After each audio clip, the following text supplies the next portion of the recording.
the ideas that I just want to talk about this evening are very simple. And I don't know everything about Star Wars, but I am a fan, and I'm sure many of you you're probably more of a fan than I am. And has anybody memorized Episode 7 yet?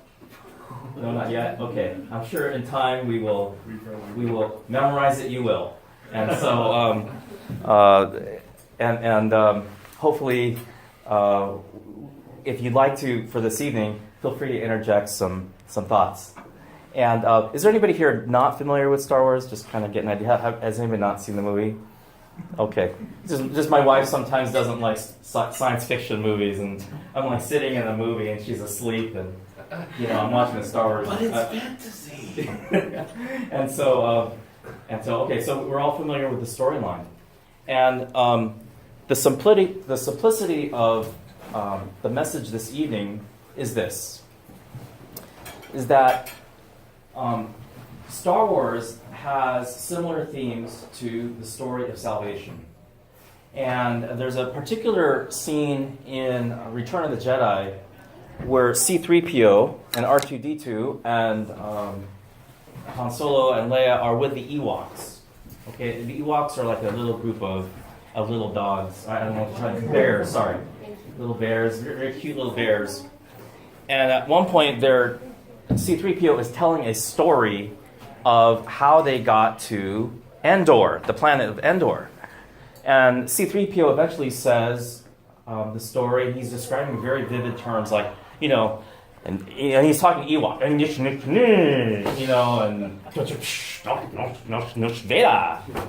and he's describing the Death Star exploding, and the Ewoks are, scared and hugging each other.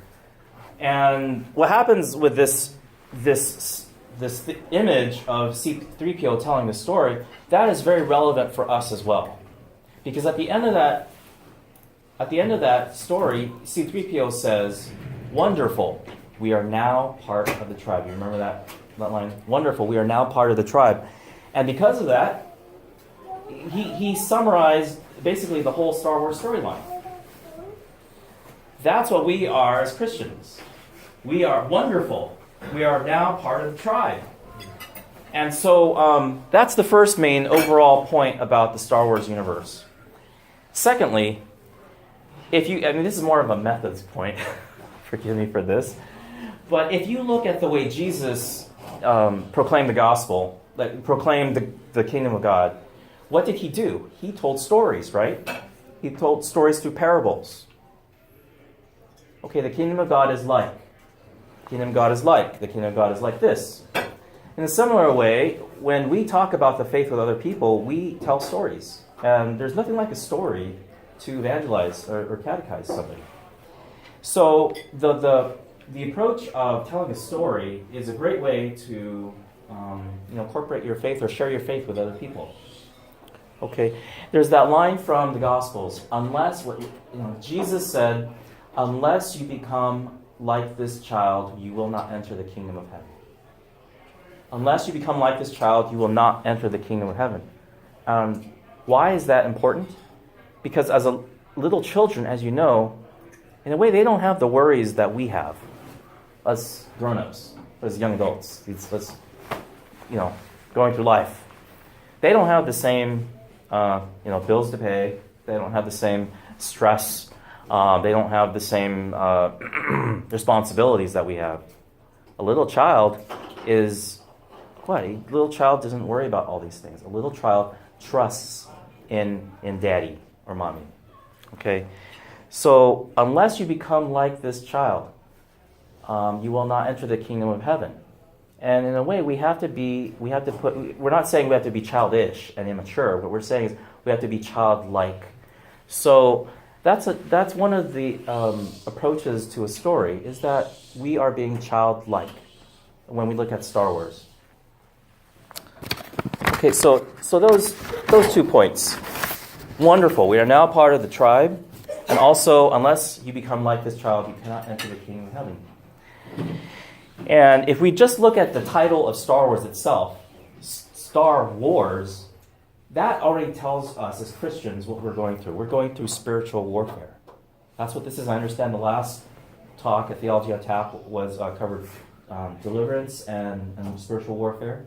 Right? Those were some issues that you talked about at Theology on Tap. Star Wars is somewhat the same. I mean, it's in the very name of Star Wars, Star Wars. But we're not just in a war where we're using real guns or we're battling people with swords in real life. We're in a spiritual war. So the principles taken from Star Wars are applicable to theology today. Now, one way to look at a summary of tonight's talk is if I were to make a timeline right here, and if I were just to only focus on episodes 4, 5, and 6 in the middle, okay, let's put 1, 2, and 3 on that side, and then 7, and then of course next December 15 we'll see episode 8, right? And then of course we're going to hopefully close it off with episode 9, close off the Skywalker story with episode 9.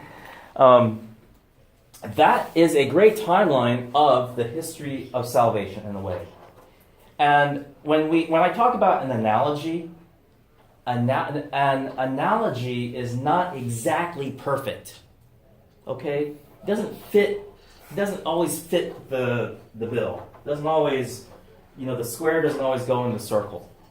An analogy is used to explain something, and it kind of gives you an idea. I mean, St. Patrick's explained the Trinity using the analogy of a three-leaf clover, right? But not, that kind of gave us an idea of the Trinity. The same thing is true in the history of salvation when using Star Wars.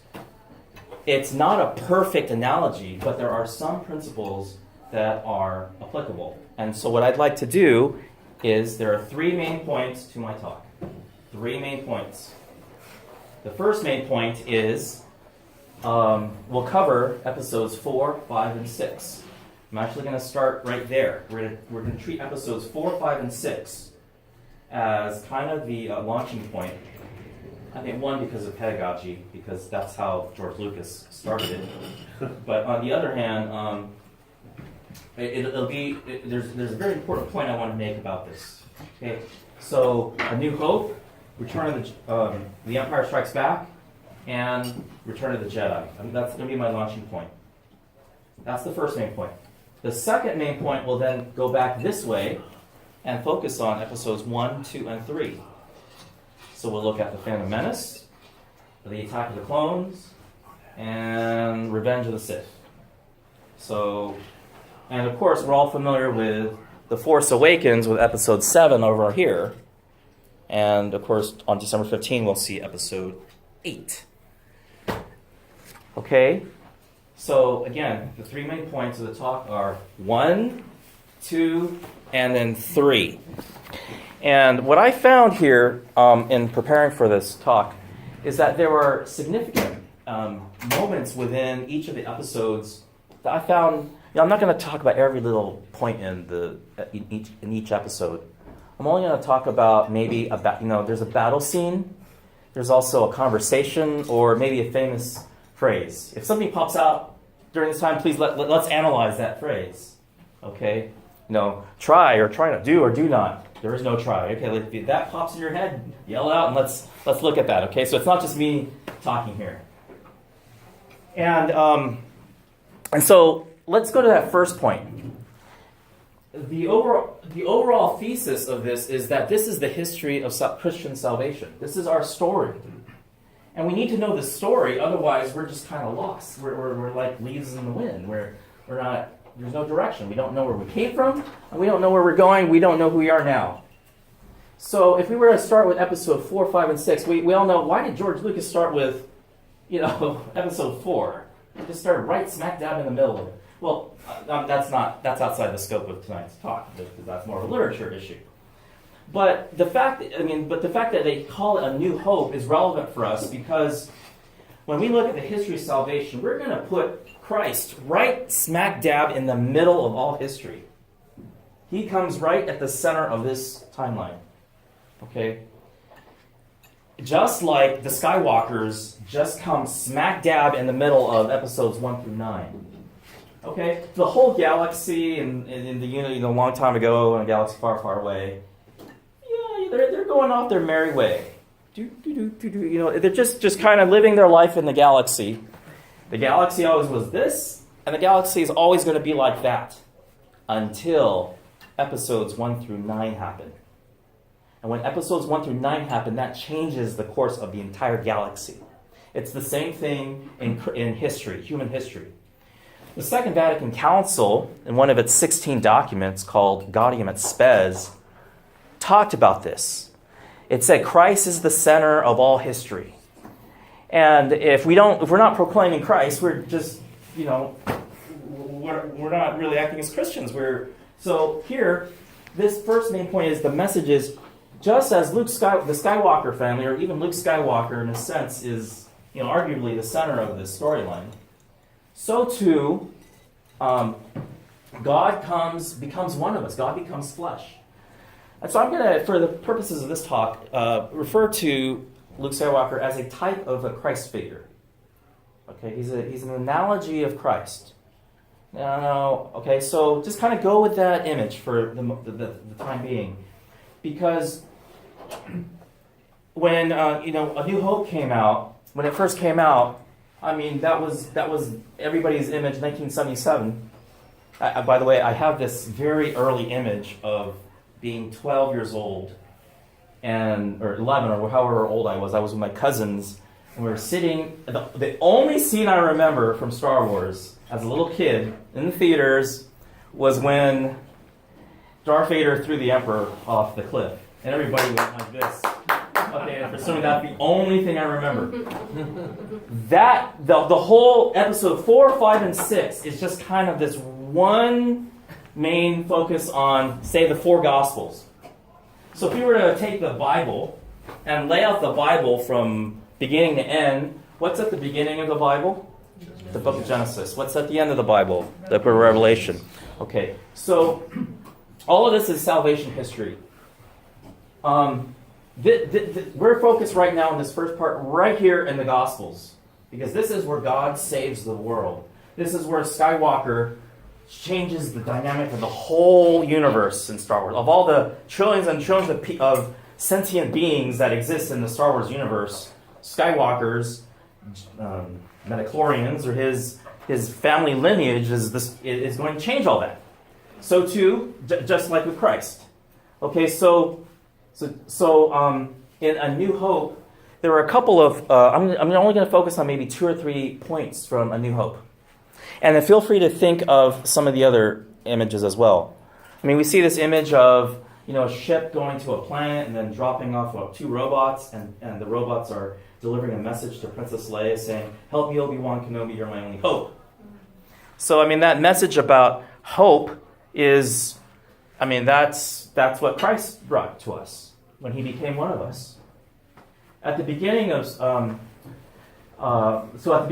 episode 4, we see this image of this spectacular battle scene, and eventually they find Obi-Wan and Luke Skywalker, and here's what Obi-Wan Kenobi is described as this crazy old man.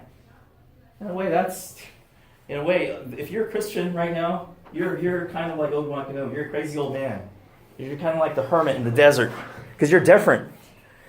And eventually, Obi-Wan Kenobi hooks up with Luke Skywalker in episode 4. And this is a very dramatic scene because it's a game changer. He finds out, as you know, about what's going on, about the Princess Leia's need for help. And then eventually, Obi-Wan introduces Luke to his first lightsaber. What type of lines do you remember from this scene? What's that? Oh no, I just talking to myself. What type of statements I have some, but I want to see if you want to. What were some, other than "Help me, Obi-Wan Kenobi, you're my only hope"? That was your father's lightsaber. This is your father's lightsaber. So we're thinking, this mysterious weapon is being handed on, is a weapon of a Jedi Knight. And so Luke Skywalker, being this figure of Christ, takes up his weapon. And so the lightsaber becomes a central focus of the Star Wars universe. You know, in the Holy Scriptures, in St. Paul, for example, he talks about the Word of God being like a sword, right? So this is kind of like that. That's the image of us who are in real spiritual warfare. The Word of God is like the lightsaber.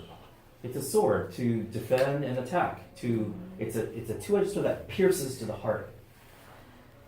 Okay, so the image of the lightsaber enters the scene. Another line that Ben Kenobi says with Luke is he starts to describe this image of the Force.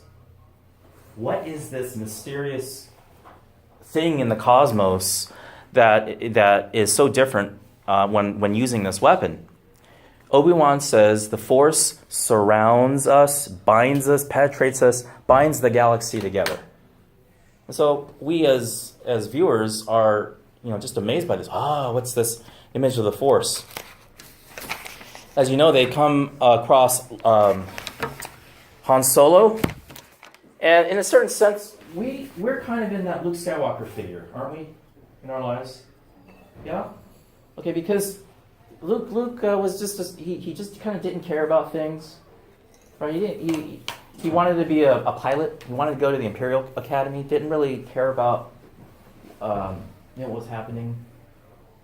Han Solo was kind of like that too, right? All he cared about was his 17,000 credits that he needed to pay Jabba the Hutt. We're kind of like Luke Skywalker figure, where we're kind of maturing in our faith. Han Solo, there's a type of indifference that some of these characters have. Interestingly, now we get this image of a villain. When Darth Vader is on the Death Star, talking to the generals on the Death Star, you see the first image of the chokehold, right? There was one line that I want to focus on from there, and that line has to do with Vader. As he's getting into this argument with one of the generals, the general says to him, Vader, put away that ridiculous religion. Put it away. You and that ancient religion, have nothing to do with the real power of the galaxy. Well, that is an image of our skeptical society, and a religion, a belief system that has been put down and marginalized.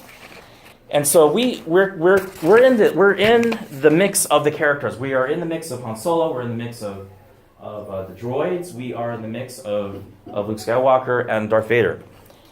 Okay, now I want to take us back to the final scene of Episode 4, and this is the high point of the Battle of Yavin. The one line that you can imagine is, actually, I need to take you back a little bit before that. I need to take you back on the Death Star when Obi-Wan Kenobi and Darth Vader meet. What are some of the lines that they say to each other? I bring this up because when my kids do comic strips, or whenever we do battle scenes, or pretend wrestle with each other, or when I have them do pretend lightsaber battle scenes, I say, look guys, when you have a lightsaber battle, you don't just swing at each other and hit it's great that you hit the lightsabers with each other and do these awesome moves and everything, but you need to have a dialogue. Okay, good battle in literature has a dialogue. Okay, you need to talk. In the cartoon The Incredibles, it's the same thing. You don't just pow, pow, pow, pow, shoot you. No, you need to talk. Like, aha, I will get you, villain. No, I'll get you. So any good battle scene must have not a monologue, but a dialogue. And so, can you help me out here? What are some of the lines that Ben Kenobi says to Darth Vader, and what are some things that Darth Vader says to Ben Kenobi? The force is strong with you. When I was with you, I was but a learner, but now I am the master. Evil is like this. Okay, fallen character is like this. I mean, the pride of evil is so grand that they're thinking they're better than other people, right? So, I mean, it's when I was with you, I was but the learner, but now I am the master. And what is Obi-Wan Kenobi's reply to that? Only the master of evil doth. Okay. And this is significant for this talk because not only is evil challenging the power of good, but good is fighting back with truth. So eventually, we know the story where Ben Kenobi dies, and he says, "Strike me down, and I shall become even more powerful than you can ever imagine." Now, let me ask you a question. When you die, let me take a step back. I mean, is this kind of true in our own spiritual life? I mean, is there? We think of the communion of saints, obviously, where the saints are more powerful in heaven. I think of Saint Therese of Lisieux, for example, who says, "Well, when I die, I'm going to be in heaven. I'm going to shower. I will shower down roses from heaven." That's Saint Therese of Lisieux. Saint Therese of Lisieux. I mean, Ben Kenobi stole this from Saint Therese of Lisieux. "Strike me down, I shall become more powerful than you shall ever imagine."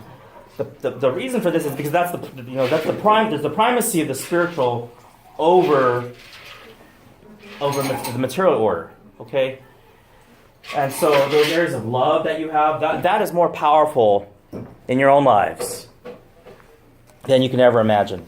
All right, let's go back to the Battle of Yavin, and this is my last point about Episode 4, because just as I said, Luke Skywalker is an image of Christ in this talk. So Ben Kenobi says to him as he's taking off in his X-wing, "The Force will be with you." And Skywalker, he just blows it off, right? He just, all right, yeah, it's in my head. The Force will be with you always. They take off. They're with Wedge Antilles. And they're fighting, like 30 or 40. How many starships were there? How many spaceships, fighters? 30 to 40 against this 40 Y-wings and X-wings up against this big, Goliath-type image. I mean, you and I have been in times in our lives where we have had to face our Goliaths, right? And so we can apply this image in a way to our own spiritual life. Yeah, I got to take on something evil and huge and humongous, and I'm only this little, Well, if the Force is with you, you could do wonders. If God is with you, you could do anything, just like He did with David to Goliath. Eventually, as they're going down the tunnel, the trenches of the Death Star, Luke is using his targeting computer, okay? And he eventually lets go of the targeting computer. And they say to him, "Luke, what's wrong?" And he says, "Oh, nothing's wrong. Luke, you switched off your targeting computer. You okay?" Yeah, I'm cool. And so Luke is realizing he's going to use the Force to destroy this evil Death Star. This represents, it's a clear representation, probably without argument. It's a clear representation of faith, right? Except for us as Christians, and this is the one point I wanted to. I was going to mention at the end, but I think I'll mention it here. For us Christians, the Force isn't like this vague, nebulous thing, metachlorian out there. Faith for us is immaterial, isn't it? Is that right? Isn't your faith immaterial? Can you touch your faith? I mean, can you touch love? Can you touch, Okay, so the point here is that this image of, Luke turning off his targeting computer, that targeting computer represents, reason. Our reason is great. We should use our reason, but it can only go so far. So, as Luke is told, is asked, why are you turning off your targeting computer? They want to know, what are you doing? You need your targeting computer, otherwise you're going to die. So Luke, he's exercising a type of faith. Just as Luke Skywalker used the Force, so too, we also exercise our faith when it's not reasonable. I mean, that's what faith is. It's beyond reason. Reason is used, like I said, to a point. But then again, I wanted to mention the caveat. The caveat here in Star Wars is this. As much as I love the Star Wars universe, the Star Wars universe still has types of New Age elements in it. That's the only caveat I wanted to mention about Star Wars. The midichlorians, as we see in Episode 1, are these material things, right, that cling on to the Jedi, right, to give them their power. Well, our faith isn't material. So this is where we depart from the Star Wars universe and say, thank you very much. This is where the analogy does not work. Because now we've entered into the realm of, if we as Christians start going like this, like, all right, I'm going to believe in the Force. And there are people out there, as you know, right? In Australia, it's like an official religion. The Jedi are an official religion. You can register. Instead of saying I'm Roman Catholic, you say, yeah, I'm Jedi. Or I'm Sith.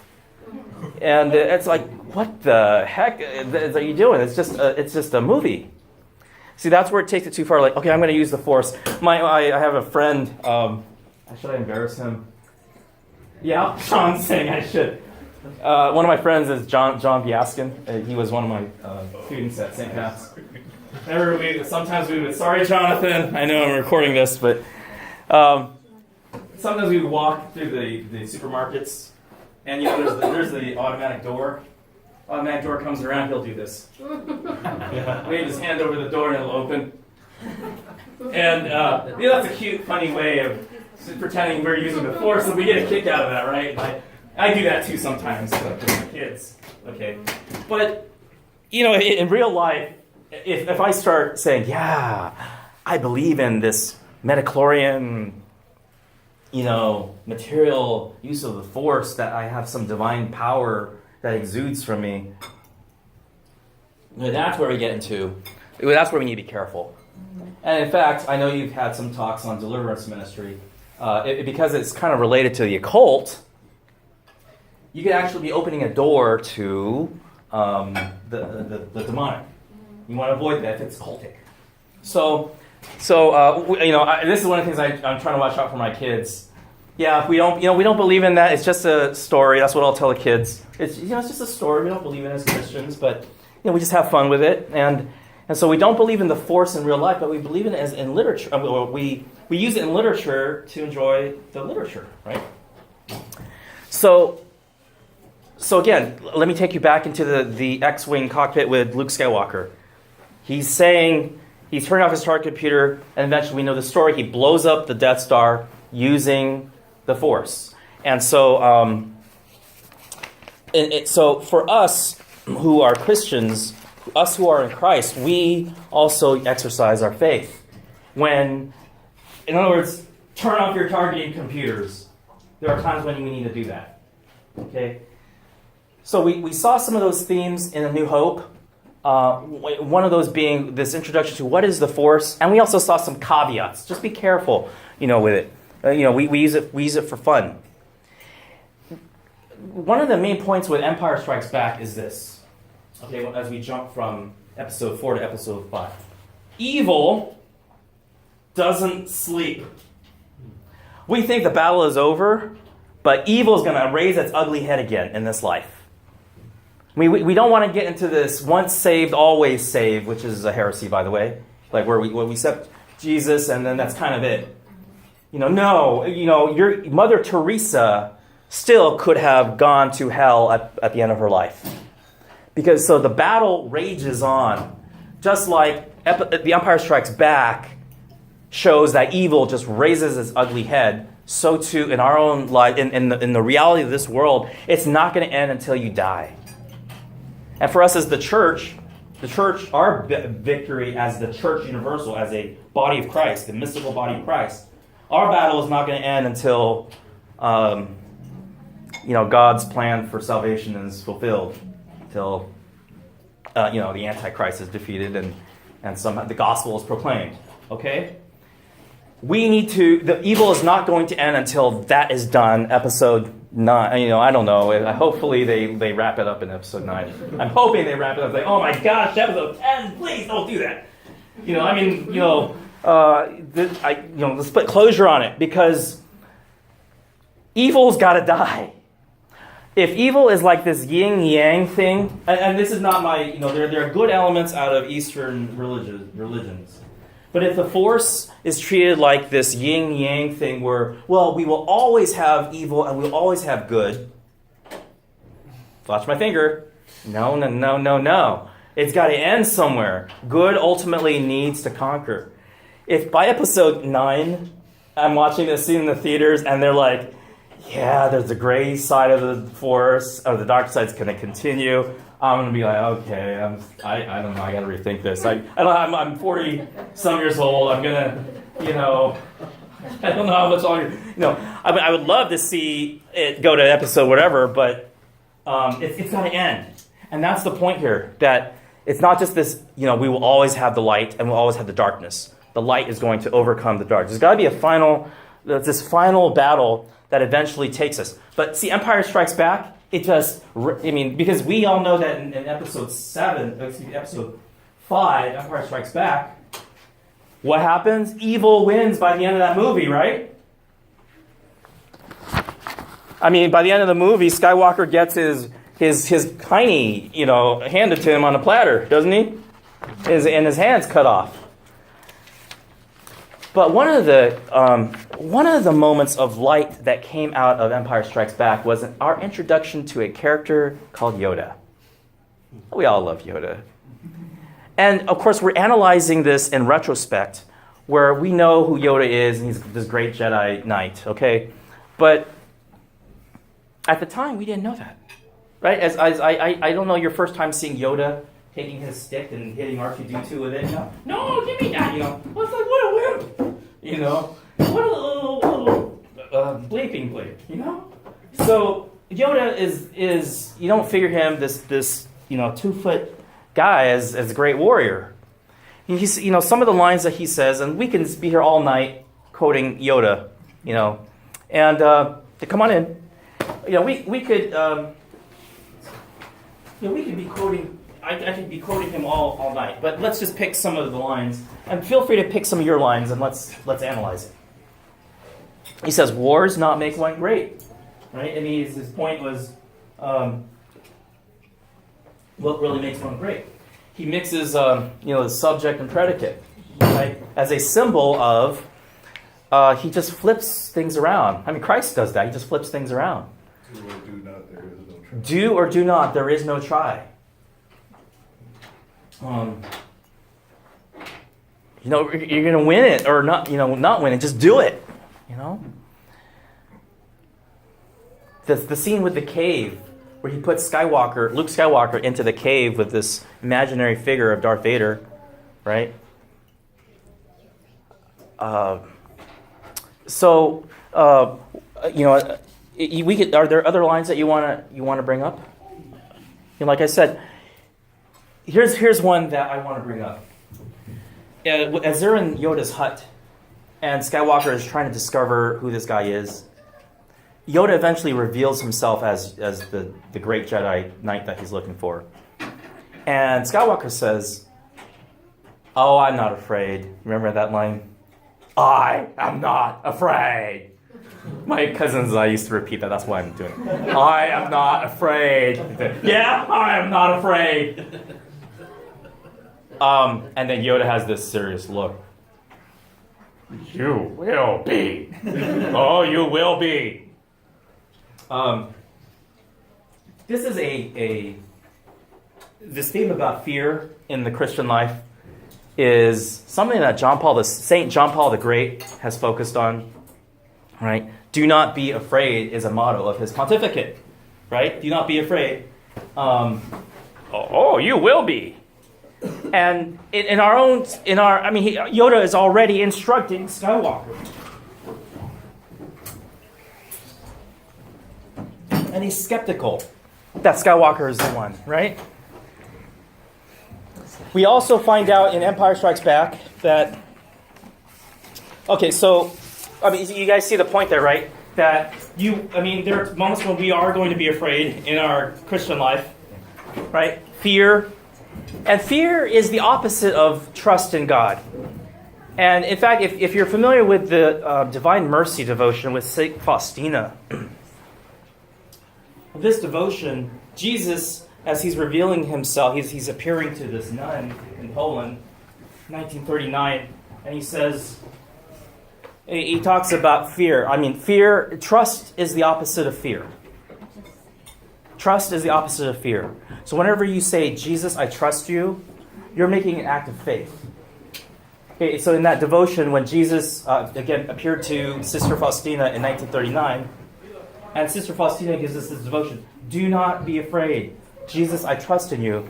That is the total opposite of Yoda's, you will be. And so we are going to be afraid in our Christian life. Things that you are being asked to do, the mission that God has given to you, each of you, specifically. Okay, we have a mission as the church, but each of you has a specific mission. Yeah, you're going to be times you're going to be freaked out. Okay? And, at that point, that's where we make an act of trust. Jesus, I trusted you, as difficult as that sounds. I want to mention this from the point of view of literature, and it's a little outside the scope of the talk. But from the point of view of literature, a romance scene develops between Han Solo and Leia, which is, from a literary point of view, there's a chemistry there that it evolves, right? And that's going to be important because that's almost a foreshadow of episodes 7, 8, and 9 with the Skywalker grandkids. So, again, we could talk about a lot of the lines from Yoda, and these are, in a way, he's kind of an Eastern mystic.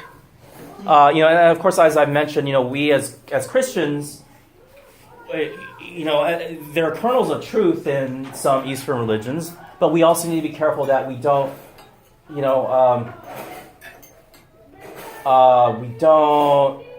adhere to the Eastern religions. Does that make sense? There's some Eastern religion practices that we just need to be careful of.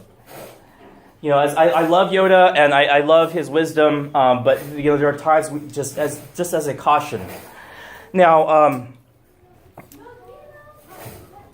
the other scene with Yoda that we need to also mention is as Skywalker is departing the Cloud City, he turns to the spirit of Ben Kenobi, and Ben Kenobi obviously reveals that hold on here, I want to make sure I get this right. As Skywalker's lifting off to go save his friends in Cloud City, okay, Yoda's talking to Ben Kenobi, right? His spirit, okay. And then there's a line, at the time as a kid, I'm just hearing a muffled noise. No, there's another. So what Yoda is saying is, oh no, there's another Skywalker. Okay, so now we're being introduced to this second possible Jedi. And so Skywalker eventually confronts his father. And here's what I want to mention. This is important in deliverance ministry and healing ministry. We all know that Vader says, I'm your father. And then Luke denies it and says, no! Right? This is impossible! Such your feelings, you know it be true. And then Luke, join me. And then he decides to fall down. He'd rather fall down and not join his father. He doesn't want to join evil. How can my father be doing this to me? The point here is that, and this is particularly important for ministry to persons with same-sex attraction, because a theory in Catholic, I'm not going to get into it in depth, but the role of the father in the family becomes an important image in the Christian spiritual life, just as it is in Star Wars. Because what we're dealing here with is a father wound, a hurt that has been caused by by an authority. And as a father, I think of this and I put to myself, because I've had moments of oh gosh, I failed them there, my kids there. But the idea here is that our fathers have a significant role in our own in our life, right? Whether we grew up without fathers, or we had stepfathers, or or our fathers died, or whatever. And our father figure is an important image. That's the one point I want to say about that, because without that image, as a society, without fathers, we're just going to crumble. So. So Empire Strikes Back is, again, that theme of evil returning its ugly head. And we will always be in a constant state of battle until we die. All right, I do want to move along.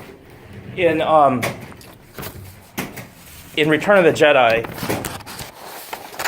Han is rescued. I think a few comments here are the battle scene. Let's jump to the battle scene at the end.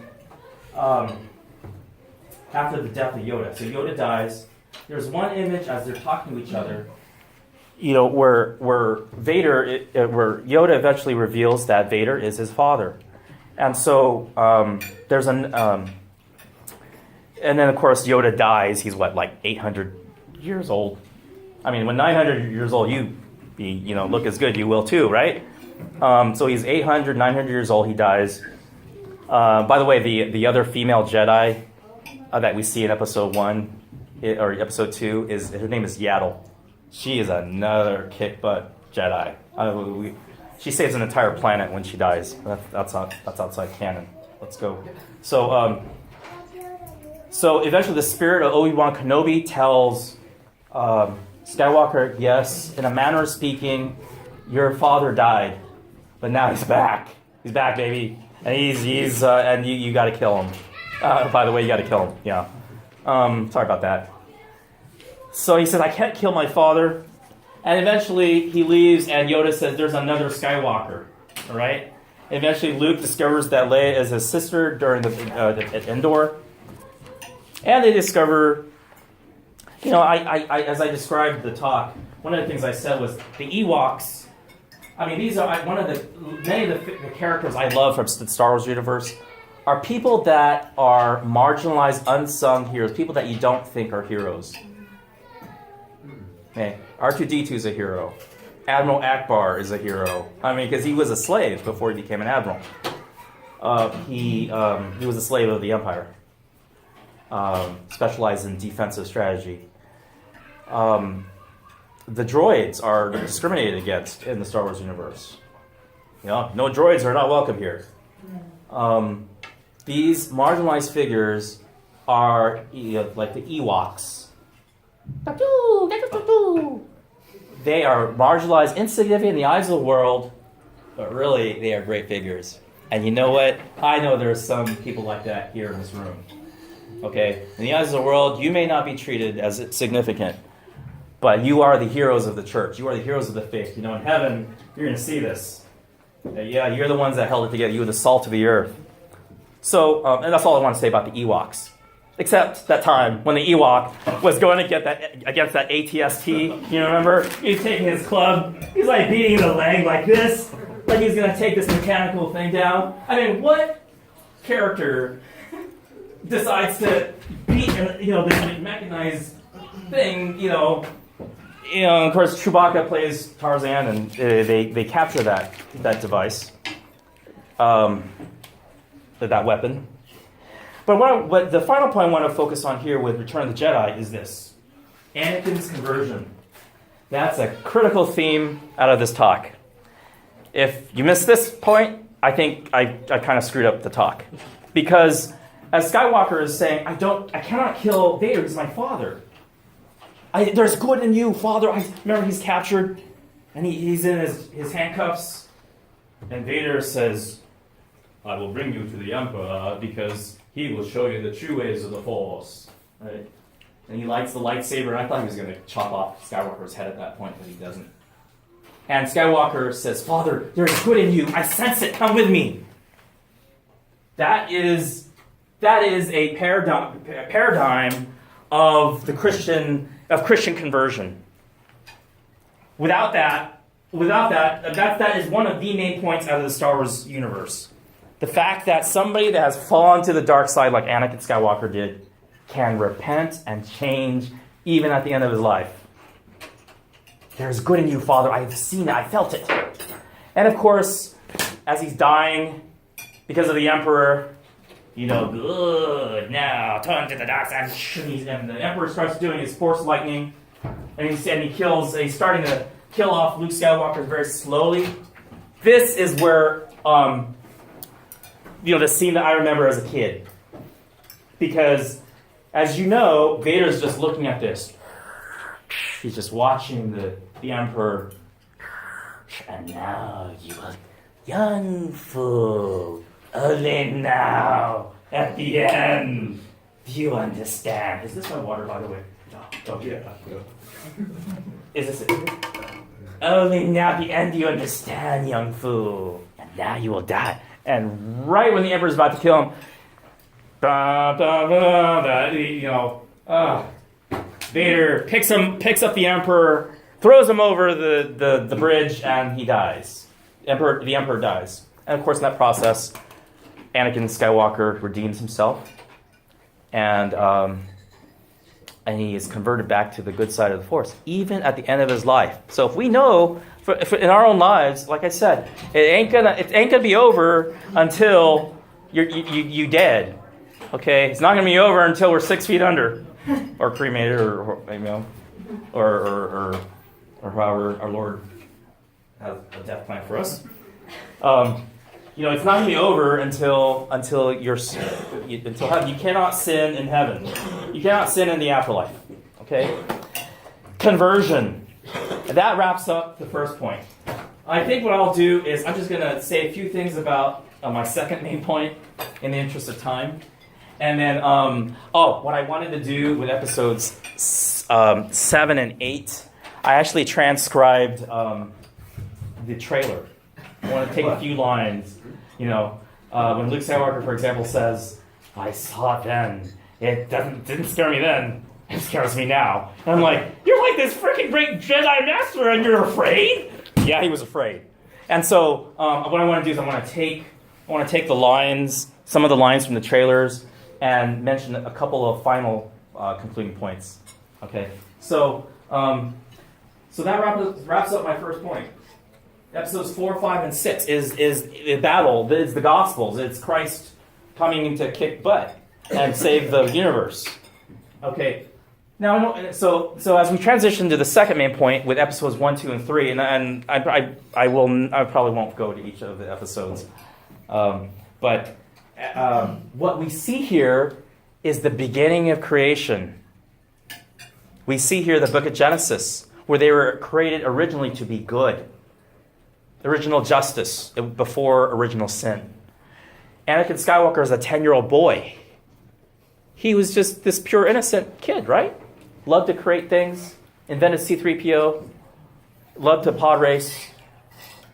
An example of pure innocence. What I want to, the image I want to color you this point with is there's a scene where Anakin and Amidala are on the spaceship. And as they're on the spaceship, he says to her, "Are you an angel?" Remember that line? It's one of those, "Aww, he hit it on her. Are you an angel?" No, he wasn't, because he's just a kid.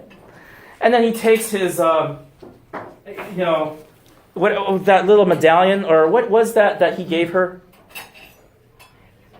They bury Amidala with this charm, or I don't know, a charm, but it's some device that you can put around her.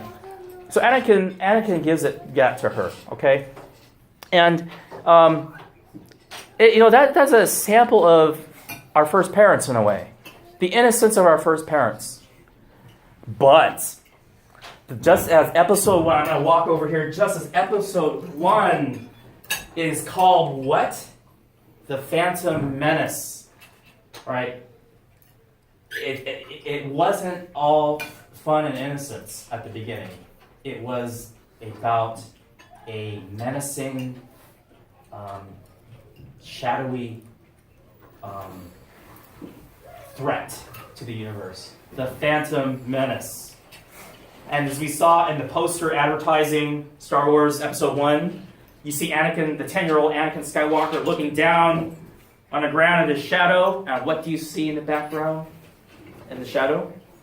Darth Vader. So the Phantom Menace is now starting to enter into the scene. And we see this eventually emerge in Episode 2. We see characters like Amidala, who of course is Luke and Leia's mom. We see characters like Palpatine, right, who is eventually going to be the Emperor. Oh, and I gotta cover this point from Episode 3. I gotta say it. I'm sorry. So Episode 1. I'm done with Episode 1, analyzing it. Okay. Any other thoughts from Episode 1? Any favorite lines? I mean, we can talk about the battle between Qui-Gon Jinn and the Sith Lord, right? They didn't really talk much. All Qui-Gon Jinn's like, oh my gosh, why didn't you say, die, dude? Instead of nothing. But it was just really a cool fight scene, right? Eventually, at the end, Qui-Gon Jinn says, train the boy. He's the chosen one, right? And then eventually, Kenobi takes him as his mentee. Now in Episode 2, we see this older Anakin Skywalker figure moving right along. And I do want to just make sure I cover what I wanted to say about that. Oh, one point about evil is that in the Star Wars universe, there's only two. Remember at the end, as they're burning the body of Qui-Gon Jinn, they say, only two there are, a master and an apprentice. And of course, you all probably know they do that because the Sith are very protective. Evil is very selfish that way. It turns in on itself. It kills itself eventually. Yeah, that's what evil does. In Episode 2, as we're moving into the Attack of the Clones, we see the Battle of Kamino with Jango Fett. But one critical point we have to mention is this. Anakin Skywalker continues to be traumatized. It's, in deliverance ministry, this is an important point. When you experience trauma, you have to heal it. You have to forgive. Otherwise, that trauma can still be an opening. You have to heal it and close it. So if there are any people in our lives that we have not forgiven, that includes me, here we see a mother wound of sorts, wounded by, the circumstances of the mother. And so Anakin brings this, and this contributes to the continuation of Anakin becoming evil. Mace Windu, and we see the introduction of Mace Windu is just a kick rear end type of Jedi. But I want to mention this. Yoda and Dooku battle each other. Now here we have a dialogue. Fuck well you have. Yoda eventually finds out that he's the enemy. And does anybody remember any other lines? We just see this really amazing scene where Yoda fights. And fight well you have, my former apprentice. Okay, so he's, this theme of betrayal emerges out of evil. I think that's all I'll say about that. And then the Episode 2 closes with Anakin and Amidala getting married, with the minister and the two witnesses. Now, I'd planned to actually mention a few catechetical points about marriage, but I'm not going to. Other than, for us Catholics, we need to be married in the church and be in good standing. Okay? Among y'all Generation X people, millennial generation, born after 2000. Are we any millennials here? Yeah, there's a growing rise of cohabitating couples. Okay, that the dioceses and the bishops are reporting. And so On a lighter note, I want to say Leia and Han probably had a stronger development of their love depicted in Empire Strikes Back. Anakin and Amidala, they just all of a sudden fall in love.